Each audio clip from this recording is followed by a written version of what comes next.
Hello and welcome back to Ame's Bookshelf Interviews. I'm Teresa Garcia or Amehana Arashi, depending where you know me from. And I apologize for taking so long to get around back to the interviews that have been collected. Life has been a little bit busy. Today I am bringing in author and wonderful painter, D.L. Gardner. She says that my name is Diane Gardner, but I write under D.L. Gardner. I'm an author and a screenwriter. I asked her, what books, games, or other publishing-related projects have you been involved in the production of? She says, I have 13 books I've published and am currently working with indie filmmakers to bring Ian's Realm Saga to the big screen. Diane, what got you interested in writing, illustrating, editing, etc.? I love to write and always have ever since I was young. Writing was therapy for me as I found it a safe way to express myself. I asked her what company or companies is she working for or with. I am self-published. Fire Ring Productions is our LLC for production of Ian's Realm, the film project. What projects are you currently working on? We're working on pitching Ian's Realm Saga, the concept film, in film festivals. As far as writing, I'm working on book 3.2 of the series, which is titled Fallen Morning. The novel sequels Layla Born at Night, a companion series to Ian's Realm. Ian discovers his latest decision is not without consequences. Drew wants his daughter back. Hassatin wants revenge, Abby wants to marry him, and Ian wants to do what's right. And still, a dragon lurks in the void. Do you have any future projects in mind to take on? I have book 6, which is half written and may or may not be the conclusion to the series. What is your favorite project? I have so many and I love all of them. I am completely focused on whatever I am doing, so for now, I have to say my favorite is Ian's Realm, but the other projects have been my favorite in their time. Is this career something that you always wanted to do? I love storytelling. I'm not sure if it's a career. I'm in my 70s and it seems career would be an unusual term for doing what I finally have time to do. Do you find it difficult or find some aspects more difficult than others? Marketing is the most difficult part of publishing. I'd love it if someone would do that work for me so I could write. What is a normal day like for you? Is this your side job or main job? I'm retired. I write and market and network and go to author signings. I'm also an artist, so I paint when I really want to zone out. How do you manage balancing this with family and any other work you may have? My husband is a quiet man. He has his own things he likes to do and he goes to bed early. We work it out. What hobbies do you have? I love walking in the woods. Like I said, I paint, but my artwork is more than a hobby. Maybe writing is my hobby. If you could be anything in the world besides this, what would it be? I'm pretty happy where I'm at. I don't think there's anything or anybody happier than I am. I've had a rough life, but it's all working out in the end, and now I get to tell about it in my fantasy stories. Life is good. Do you feel that school helped set you up toward following this path in the publishing industry? No.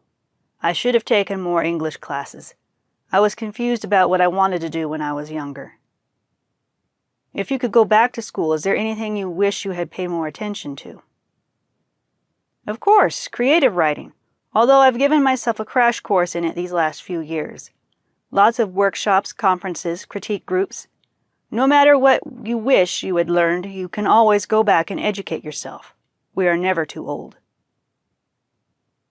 What advice do you have for the next generation? Study, work, walk away from your PlayStations and get out there and live life because it goes too fast, and you'll be wishing you hadn't let so many years slip away from you. What advice do you have for your age peers that may also want to take part in the publishing industry, and specifically with your area within it? Do it. Go to some conferences, some workshops, read some books about writing. You have much to tell the younger generations. Much! Is there anything else that you'd like to add that we didn't discuss? And she did not have anything further that she wished to discuss. The Ian's Realm Saga, books 1 through 3, are finally all ready for release. Books 1 and 2 are, as of this very moment, available for download and purchase.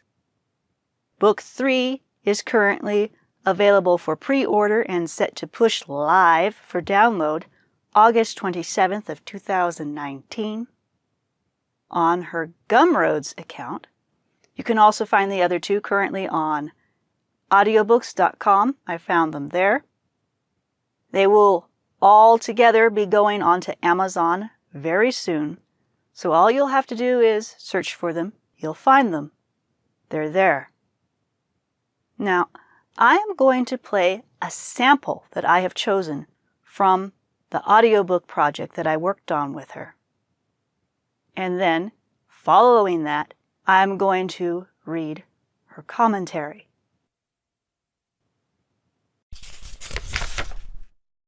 Part 1. The Realm. Fierce flames burst from the dragon's mouth. Sparks flared from its nostrils. Before the blaze consumed Ian, poof, the sparks turned into the popcorn texture on the ceiling. His heart beat so loudly he could hear it thump. He squeezed his eyes shut, opened them again, and blinked the sleep away until he focused. Was that a dream? Once Ian realized where he was, still in his bed under the covers, he moaned. The moon cast a cool glow across his blanket and illuminated the cluttered desk, his homework, and an empty soda can. The pencil drawings of swords he'd drawn that afternoon still fluttered in the draft from the open window. Sounds of the lazy neighborhood filtered into his room. A motorcycle engine switched gears in the distance. Someone's television across the street announced the baseball game and was hastily turned down. Ian propped himself on one elbow, eyeing the closet door which was held slightly ajar by yesterday's jeans rolled in a bundle on the floor. Dirty socks peeked out from the dark beyond. Ian rolled over and closed his eyes, letting the breeze bring comfort and hopefully sleep. The breeze turned into an icy wind that numbed his body. Again he fell. He plummeted past the cold, jagged boulders on a dark, lonely mountain. Landing on the cliff, bits of gravel stuck to his flesh as his body rolled. The salty taste of blood filled his mouth. His burning hair sizzled and curled before finally being snuffed out in the dirt. He trundled off a ledge and again dropped through the air.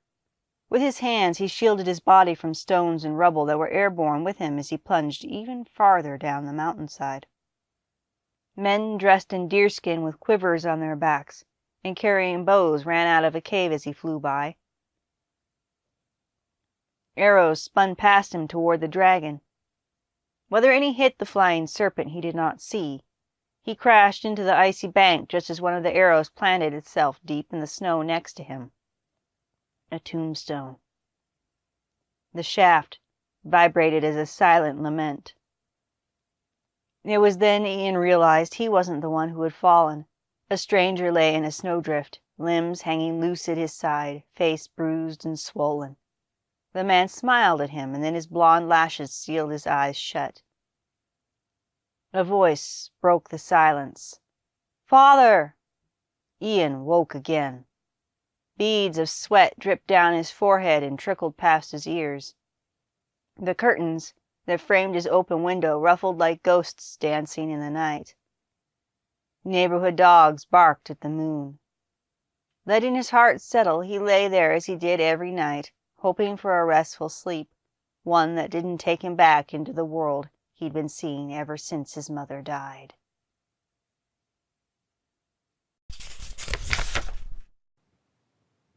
Author commentary on book sample. Where did that dream come from? Ian's Realm Saga was inspired by my grandsons. I believe girls read more than boys in general, and it could very well be because there aren't enough books that boys would like to read. I wanted to write a book that they would enjoy also. Plus, This story has a theme that involves Ian's relationship with his father. My grandsons grew up without a dad in their lives. I wanted to address that, to give boys encouragement instead of being angry and let that ruin their lives.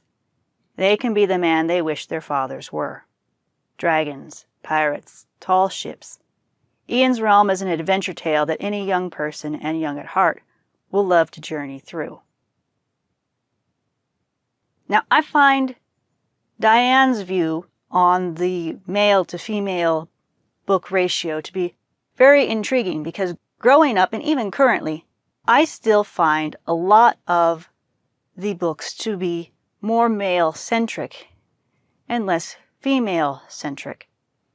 So it's really interesting because I have to wonder if it is a perception as to what we expect our males and females to prefer reading, or if it is area specific.